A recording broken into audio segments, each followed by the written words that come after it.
Hey, how's it going everyone? I'm White Pointer, and the FIFA World Cup for 2022 is upon us. I actually played football, or soccer as we more commonly call it in Australia, for over 20 years, so I'm pretty keen on the real life sport. I keenly watch the best of the best on the world stage every 4 years, so of course I would check out the video games based on the tournament too. I thought it would be cool to look back on what I personally believe to be the best World Cup video game, World Cup 98. While the footage in this video was captured on the PC version, it was also released on the PlayStation and Nintendo 64. Firstly, World Cup 98 has hands down one of the best intros for a sports game, showing a cool video with the mascot of the tournament superimposed over some video scenes set to the tune of Chumbawamba's Tub Thumping. I won't include the whole intro here with the sound as I don't want a copyright strike on this video, but I'll try to upload it separately if you want to check it out. The game had 5 main modes: Training, Friendly, World Cup, Penalty Shootout, and World Cup Classics that is unlocked after beating the World Cup mode. While the game doesn't support true online play, what it did do was support a modem-to-modem connection, so you could still play with others in another location. As far as other options were concerned, there were plenty of them. Match options such as half length, language, visual indicators, player numbers, the pitch condition and camera.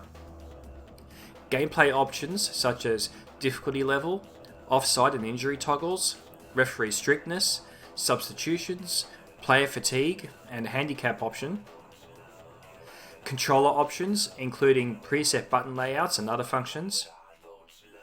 And lastly, audio and visual options, some of which only applied in software renderer mode. It really had all the bases covered in this department.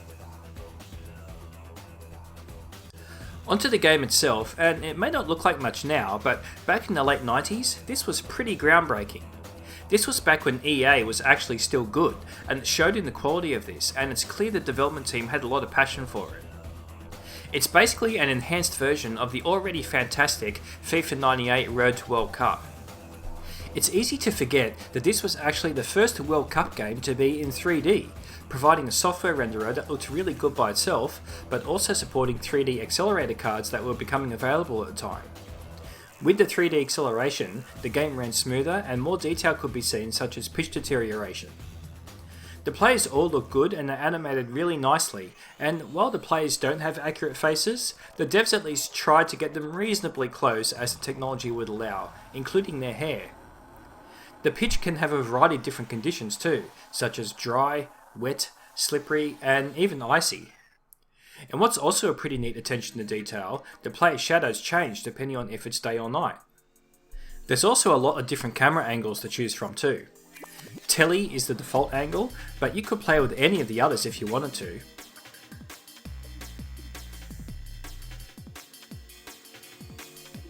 You can also watch your replay from a different angle as well, to watch your moments of glory again from the best possible vantage point.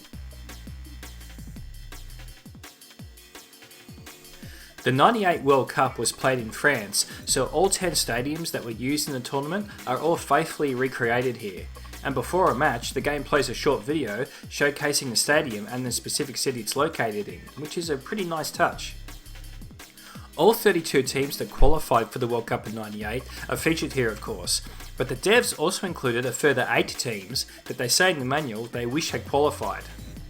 Australia, Canada, China, Greece, Portugal, Ireland, Russia and Sweden joined the qualified teams. Argentina, Austria, Belgium, Brazil, Bulgaria, Cameroon, Chile, Colombia, Croatia, Denmark, England, Yugoslavia, France, Germany, Iran, Italy, Jamaica, Japan, Mexico, Morocco, the Netherlands, Nigeria, Norway, Paraguay, Romania, Saudi Arabia, Scotland, South Africa, South Korea, Spain, Tunisia, and the USA. All of the team's jersey colours are accurately represented. Each team has a rating for shooting, passing, speed, and defence, plus an overall rating that gives you a good idea of how strong the team is. Though if you're skilled enough, you can make any team work. World Cup 98, in another first for a World Cup video game, features fully voiced commentary from well-known football commentators John Motson and Chris Waddle. As with many games with commentary, it does get a little repetitive if you play the game enough, but there's still an impressive amount of voice lines included in the game, and some of it is actually pretty funny too. 4-0 then, and like an archaeologist, this keeper's career is in ruins. Ooh, sick burn there.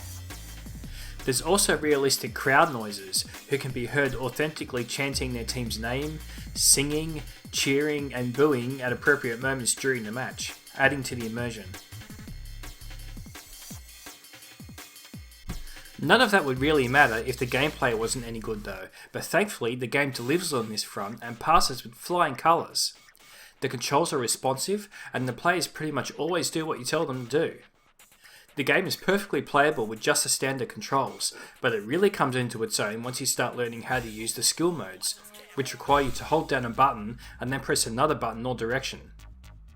Doing this will allow you to pull off all kinds of fancy fakes, evades and kicks. There's so much stuff that the back of the case actually provides a cheat sheet to help you remember which combination of buttons does what. Bookings can also happen during a match. In fact, there's a button dedicated to intentional foul, which is a little perplexing, so if you really want those yellow and red cards, they're pretty easy to obtain. They even had the forethought to add in a match forfeit if too many players are red carded. It's also possible for players to get injured from poor tackles, and they'll limp around the field until they're substituted. Fatigue is also a factor, and players will get tired the longer the match goes on, and depending on how often they're sprinting around. The goalkeepers are entirely AI controlled, so there's no kind of option to manually control them in some way that later games added.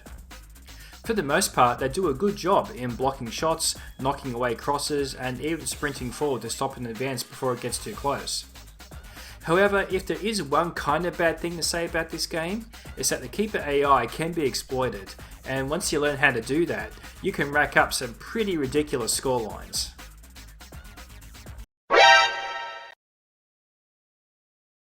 Great Scott! Speaking of scoring goals, World Cup 98 also has goal celebrations, and there's an impressive number of them included. They include the goal scorers dancing, embracing, high-fiving and jumping onto each other, which gives them personality and the sense that they're really enjoying themselves out there. But that's not all, they also include shots of the other team, looking all dejected and disappointed. There's even one where the goalkeeper is so angry he kicks the camera, which is pretty funny. Now if that's not enough, World Cup 98 also gives you team management options, which allow you to fine-tune your formation depending on how you like to play, and you can put together pretty much any formation you want. There's also options to make substitutions during a game, a strategy slider to shift more towards defensive or attacking play, even options to adjust man marking and who takes important kicks. There's really a lot of depth here.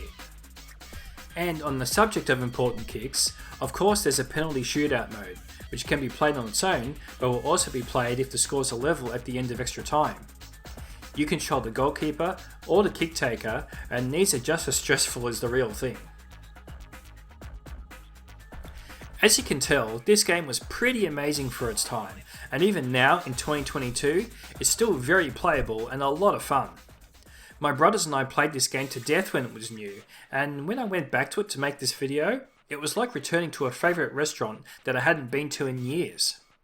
It caters to the casual players, providing options to just quickly jump into a game and play, but also accommodates the more hardcore fans by providing advanced game controls and a lot of options to fine-tune how they want to play. It's really the best of both worlds and was pretty revolutionary in many aspects too. It provides you all you need to take your country to glory. Maybe one day, this will happen in real life. Until then, there's always World Cup video games. Give me a thumbs up if you like this video, it really helps a lot, and don't forget to subscribe to stay up to date with my content. Thanks for watching and see you next time.